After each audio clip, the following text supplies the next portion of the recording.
이교수의 영화 읽기 55번. 영화 블루자이언츠와 책 길 위에서를 읽고 느낌과 몰입이라는 주제로 글을 써보았습니다.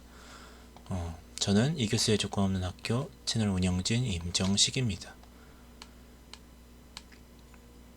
블루자이언츠의 포스터입니다.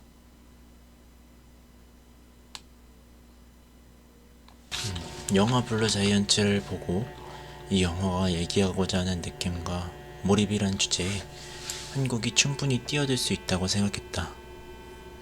영화 블루자이언츠는 애니메이션이죠. 애니메이션, 재즈에 대한 애니메이션 영화입니다.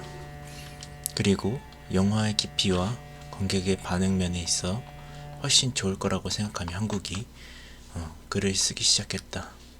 지금도 북미 쪽이나 일본 쪽에서 대단한 반응이 있죠. 블루자이언츠에 대해서.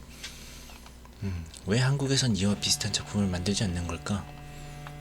이런 생각에서 사실 쓰기 시작했습니다. 이런 영화가 대중영화인 것을 모르는 것은 아닐 것이고, 그저 소수의 재능 있는 사람들이 빠른 시일 내에 무언가를 내주기만을 기다리고 있는 걸까? 난 이 영화가 이미 대중영화라는 것이 흥미로운 동시에 이보다 더 복잡하게 설득력 있고 현실적으로 와닿을 수 있는 가능성을 알고 있다. 이 영화는 되도 않게 청춘 상점물에서, 그것도 영화의 애니메이션 장르 안에서 멈추려고 했다.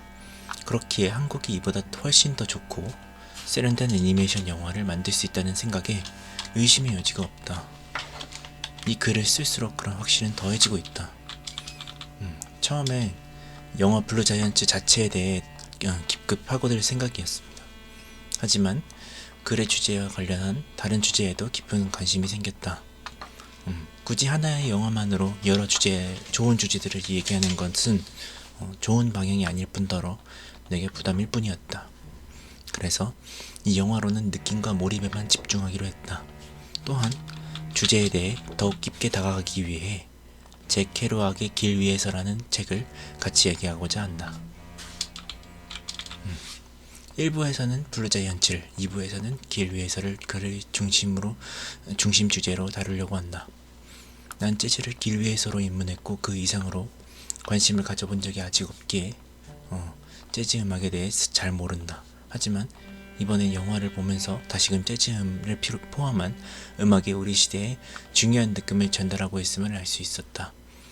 그래서 2부의 마지막으로는 재즈는 아니지만 한국의 음악가 포레스트 뱅이라는 노래와 함께 얘기를 마무리 지으려고 한다. 1, 2부에 대한 통합적인 설명을 들었는데 일단 지금 읽고 있는 1부에서는 블루자이언츠, 길 위에서란 책을 함께 곁들여서 얘기하겠지만 블루자이언츠를 중심으로 얘기할 거고, 2부에서는 길 위에서랑 길 위에서를 읽으면서 들었던 여러 가지 생각들을 얘기하기 위해서 여러 가지 문학들을 또 인용을 하려고 합니다. 영화는 새 주인공의 성장 이야기를 담은 청춘물이라고 정의할 수 있을 정도로 간단한 플롯을 가지고 있다. 블루자이언츠의 얘기죠. 다이와 유키노리와 슌지의 얘기. 하지만 그 삶의 방향이 오직 재즈 혹은 셋이서 결성한 밴드의 이름인 재즈 만을 향해 바뀌어 나가는 것이 중요한 특징이다. 영화는 길 위에서를 자연스럽게 기억나게 했다. 책에서의 느낌, 길 위에서 책에서의 느낌을 다시금 생각나게 해줘서 영화에 크게 고마움을 느꼈다. 길 위에서는 셀과 딘의 오직 그것을 향한 열정, 그것이 무엇인지는 알 수 없지만 그것을 향한 내달림이기 때문이다. 그것을 위해서 미국 전체를 이제 여행하는 여정의 내용인데, 미국 동부에서 서부까지, 서부에서 동부까지, 동부에서 남부까지 미국 전역의 길 위에서 끊임없이 흘러가는 것, 그 느낌을 위해서, 그것을 위해서, 그 느낌을 위해 아주 세게 발버둥치는 것이 포인트이다. 이 책의 포인트입니다. 영화를 소개하자면 각자의 지역에서 각자의 고향에서 도쿄로 상경한 새 인물, 다이, 유키노리 슌지는 제스라는 이름의 밴드부가 아니라 밴드로 활동하기 시작한다. 다이와 유키노리는 방을 얻어 살면서 고도의 노동, 다이는 예를 들면 이제 다이는 공사장 막노동, 유키노리는 공사도로 앞 이제 교통정리 등을 버텨나가면서 생활을 이어나가기도 한다. 이 세색의 강렬한 재즈의 사운드는 생활의 저변이 되는 곳에서 동력으로 작용한다. 이 셋은 작은 펍에서의 공연이라는 작은 목표에서부터 최고의 재즈 펍에서의 연주라는 커다란 목표에 이르기까지 청중들의 귀에 닿기 위해서 그저 죽을 각오로 부단히 노력한다. 이 교수님과 이 영화에 대해 얘기한 적이 있는데, 이 교수님은 두 가지 점에서, 첫 번째로는 재즈의 입문용으로 좋은 영화고, 두 번째로는 재능이 있든 없든 주인공들이 죽기 살기로 삶에 몰두하고자 하는 태도가 있었다는 점에서 이런 태도는 배울만하다고 얘기했다. 그래서 내가 이 영화와 책 길 위에서를 좋아하는 이유를 이런 교수님이 말한 이 두 가지 특징이 동시에 잘 설명해 준 것 같아서 그래서 이 책과 영화인 이 두 작품을 비교하는 데에서 의미를 찾고자 했다.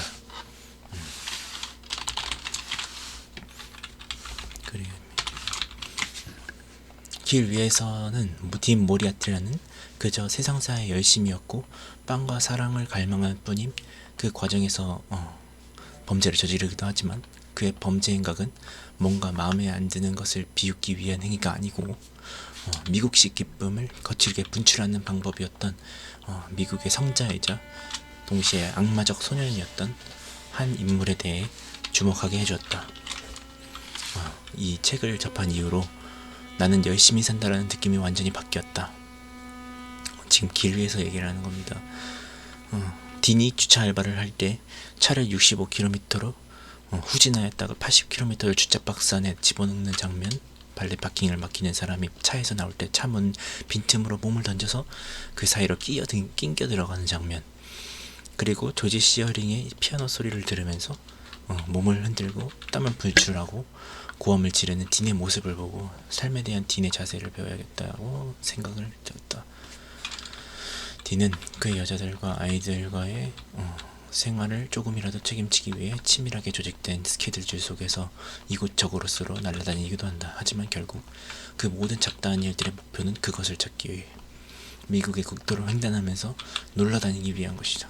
매번 그것에 닿기 위해 일이든 놀이든 죽기 살기로 달려든다.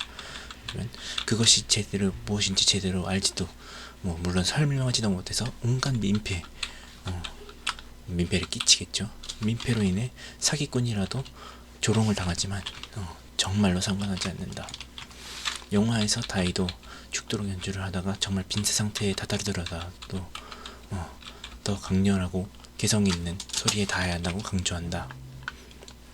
다이는 재즈가 락과 달리 날씨가 플레이리스트에 영향을 많이 끼치는 감정의 음악이라고 표현을 한다. 비 오는 날에는 이런 걸 들어야 되고 어떤 날에는 이런 걸 들어야 되고 또한 감정은 매일 같이 달라지는데 재즈는 모든 기분과 감정을 소리로 표현하는 것이기 때문에 매번 진행되는 공연이 서로 관계가 없다는 점에서 그러면 오늘과 내일의 공연이 다르겠죠. 매일같이 달라지니까. 그래서 재즈와 다른 음악들은 정말로 다르다고 주장을 해요.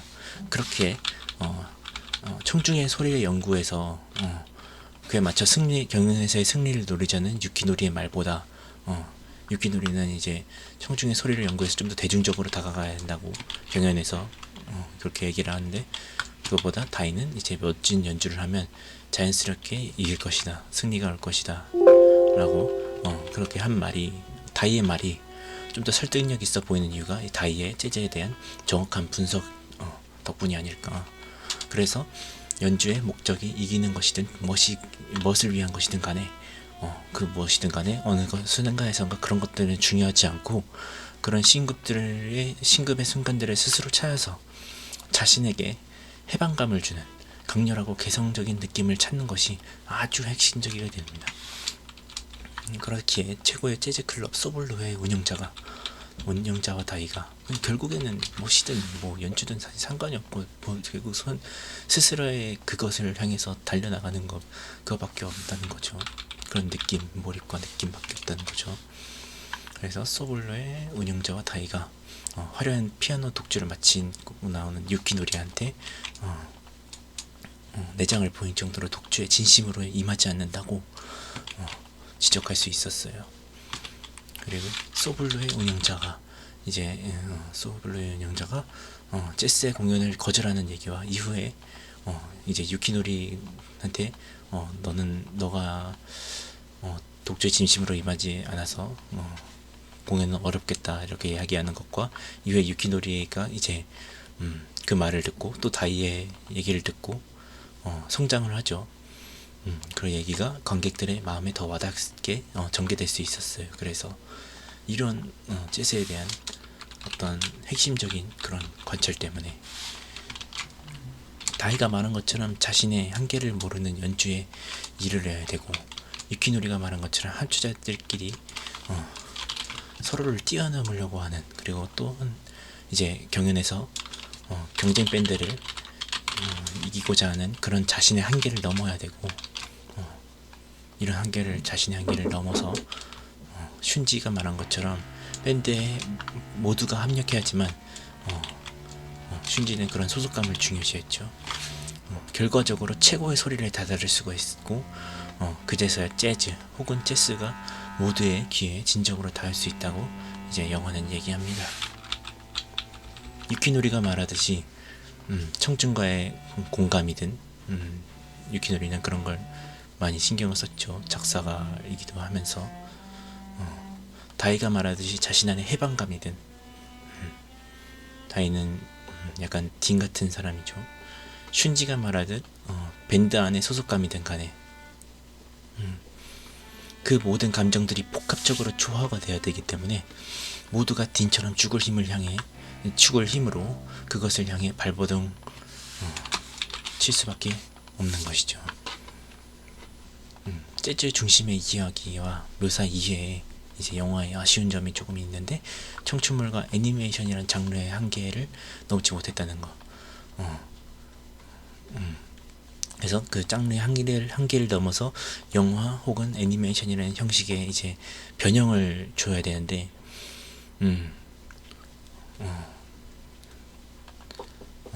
이렇게 변형을 주어서 형식 자체에 변형을 주어서 장르의 한계를 넘어서 번영을 주어서 내용을 이제 관객들한테 더욱 강렬하게 현실적으로 좀 더 임팩트 있게 전달하고자 하는 노력이 보여야 되는데, 그거는 노력이 보이지 않았다는 거. 그게 좀 아쉬운 점이었습니다. 캐릭터 또한 이제 이 형식하고 이렇게 연결되는데, 영화에서 이제 관객에 의해 소비되는 그 이상의 가치를 만들어내지 못했어요. 사실은 위에 이렇게 설명을 하긴 했지만 이 모든 문제 이유가 이제 영화의 형식인 것 같다. 형식이 단순하니까 인물에 대한 기대감이 더 이상 생기지 않는 거예요. 그럼 이 영화에서 이러고 단편처럼 그냥 끝나버리는 거죠. 이 인물에 대한 기대감이 영화가 끝나자마자 없어지는 거예요. 감정이 오히려 그냥 재즈에 대한 생각만 나고 그 이외에는 사실 기대할 게 없는 거죠. 하지만 이제 길 위에서의 딘을 보면 소설의 이제 화자인 셀의 서술에 의해서 이제 딘이 이제 묘사가 되는데, 딘이 정말 얼마나 전혀 예측이 가지 않는 인물로 그려지는지 알 수 있어요. 이제 그런 것처럼 이런 내레티브가 있는 거죠. 영화 또한 전지적 작가 영화 또한 뭔가 중간에서 그런 시도를 하려고 했던 것 같아요. 이 영화가 맨 처음에는 약간 다큐멘터리처럼 느껴졌었거든요. 다이의 어떤 성공기를 찍으려고 하는 그런 것처럼 느껴졌는데, 중간부터는 그냥 전지적 작가 시점인 거예요. 이 영화가 또. 근데 또 마지막에는 또 다큐멘터리처럼 이제 다이의 스승과 다이와 친했던 그 작은 재즈펍의 사장님의 인터뷰를 찍는 누군가가 있어요. 또 다큐멘터리인지 전지작 작가 시점인지 그냥 모호하게 해놓은 거죠. 하지만 그런 다이의 성공기를 그 다큐를 찍는 사람이 누구인지, 그 사람의 의도가 무엇인지 제대로 알 수가 없어요. 이걸 알려고 이렇게 함정을 파놔야 독자들에게 이렇게 이쪽으로 오라고 이렇게 손짓을 해야 어떻게 보면은 그럴 수 있어야지 딘 같은 어떤 다이 같은 선 인물에 대해서 좀 더 객관적으로 사실 객관적으로 볼 수 있도록 어떻게 보면 그런 사람이 있어야지만 이런 셀 같은 사람이 있어야지만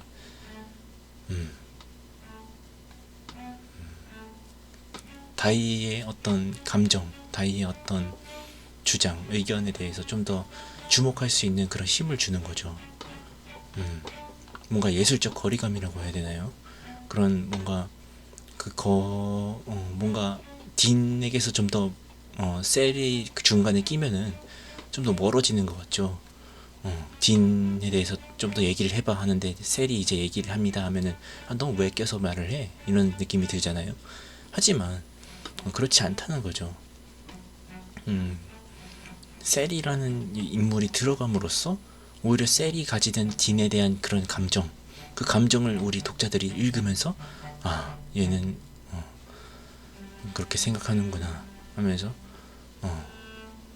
오히려 그거 딘에 대한 얘기를 같이 셀이라는 친구와 함께 나누는 느낌, 그런 나누는 느낌을 받으면서 그래 딘이라는 친구는 그럼 이런 친구겠다 하는 그런 기억이 더 강렬하게 머리에 남는다는 거죠. 그렇죠. 그래서 이런 애매한 방식으로 청춘 선자물과 애니메이션 장르를 이제 깨지 않는, 한계를 넘지 않는 방식으로 이제 새로운 형식을 구현하기는 좀 꺼린 것 같아요. 그런 점이 좀 아쉬웠습니다. 이런 점에서 한국 영화가 애니메이션계가 어쩌면 도전할 수 있지 않을까.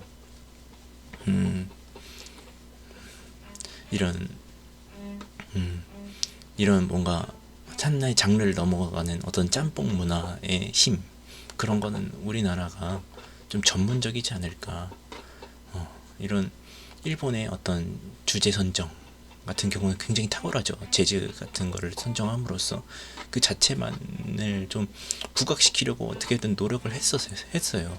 그리고 성공을 했고 그런 점을 또 본받으면서도 우리는 이 길위에서처럼 어떻게 보면 그런 셀의 힘, 내러티브의 힘, 그것까지 추가를 시켜서 동시에 이 두 가지를 같이 가져가면서 애니메이션 성공의 길을 또 개척할 수 있지 않을까 하는 기대감이 있었습니다. 이런 기대감을 바라보면서 어떻게 글을 쓰려고 했던 거고요. 이후에 또 읽어보겠습니다. 어떻게 보면 이후에는 이제 길 위에서에서 디네이라는 인물에 대해서 제가 받았던 감정에 대해서 얘기를 하려고 하는 것 같아요. 난 책의 인물이 실제 인물인 것 같은 느낌으로 딘과 셀의 모습에서 영향을 많이 받았다. 블루 자이언츠를 보고 다시 읽은 길 위에서의 강력한 영향으로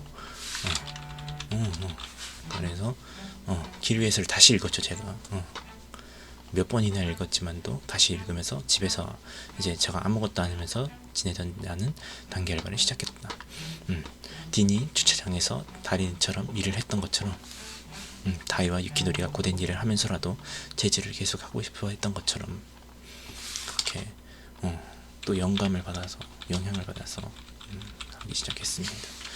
가장 힘든 노동을 하는 곳은 사람들의 불평이 가장 적을 것이라는 생각으로 갔는데 다른 사람들의 불평인과 원망이 문제가 아니라는 것을 알았어요. 내 스스로가 힘들어서 머릿속에서 고통에 대한 계산을 멈춘다는 것이 어떻게 보면 핵심이었어요. 이게 진짜 핵심이죠. 오히려 머릿속에서 고통에 대한 계산을 멈춘다는 것, 불평과 원망, 오히려 세상의 모든 사람들을 다르게 바라보게 되는 내 노동은 사실 아무것도 아니죠. 더 힘들게 일하는 사람들이 대부분이라는 사실이 놀라운 거죠. 모두가 겪게 될 수밖에 없는 삶의 고단함, 그 속에서 있는 삶의 세상의 잔혹함에 대해 아주 조금 알기 시작한 거예요. 의식적으로 날 그런 곳에 던져놓을 만한 이유가 있었고, 그것이 딘이 주차장에서 거의 달인의 수준으로 알바를 하던 이유였을 거예요. 누가 시켜서 그렇게 하는 게 아니라 내가 죽을 듯이 달려들어서 한다는 데는 엄청난 차이가 있어요. 수동적이고 적극적이고 그 한 끗 차이인데 엄청난 차이가 있는 거예요. 처음 설거지할 땐 죽을 맛이었지만 몸은 신기하게 적응합니다. 무엇보다도 삶의 긴장과 고통을 받아들일 수 있는 것이 즐거웠고, 모든 것을 긍정적인 자세로 바라볼 수 있다는 것이 그런 노동의 또 다른 축복임을 알았습니다. 지금 이번이 네 번째 가서 하는 건데, 네 번째 가서 했고, 더 하다가도 또 다른 것도 계속 알아봐야겠죠. 지금 어떤 뷔페 같은 곳이지만 실제 어떤 뷔페보다는, 결혼식 뷔페보다는 로컬 맛집 같은 데 들어가서 같이 청년들하고 커뮤니케이션 하면서 일하고픈 마음도 있고, 그럼 재밌을 것 같아요. 무엇보다 하면서 또 체력도 많이 는 것 같고, 체력이 많이 들면서 여러 가지 도전해 볼 수 있는 것도 있는 것 같고,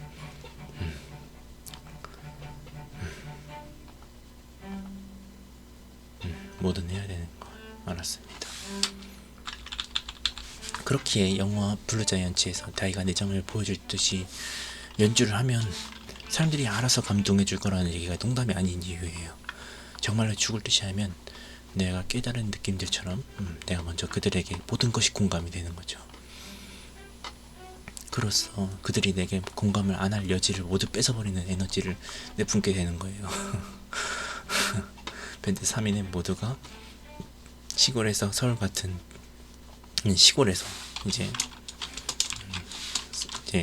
도쿄를 상경을 한 거죠. 도쿄를 상경해서 그중 2명이 이제 다이와 유키노리가 고도로 힘든 노동을 하는 것이, 그러면서도 자신들이 좋아하는 것에 온 힘을 바치는 것이 영화에서 관객들에게 감동을 선사하는 것은 아주 당연한 일이라고 생각합니다. 마지막으로 후기를 읽어보면, 길 위에서를 읽으면서 블루자이언츠에 대해 쓰는데 아무런 쓸모가 없는 글을 쓰려고 하는 내가 좀 한심해 보였다. 그러면서도 그런 한심함을 느끼는 내가 좋았다. 난 그만큼 현실적일 줄도 알았으며 글도 허투루 쓰는 게 절대 아니었다는 걸 이미 알고 있었다. 이미 알죠. 내가 가장 쓸모없어 보이는 순간에 느끼는 감정들이 난 내 삶에서 가장 중요한 감정들임을, 그 감정들을 몸에 익혀야 함을 알고 있었다. 왜냐하면 실제로 나는 작고 작은 그런 인간들이 맞으며 그렇게 어딘가에 그저 의존하는 것은 병이며 언제든 내가 자립적으로 발빠르게 움직이고 살아야 한다는 것을 깨달았기 때문이다. 이것이 내 조심이 되어야 한다. 이런 글이었습니다.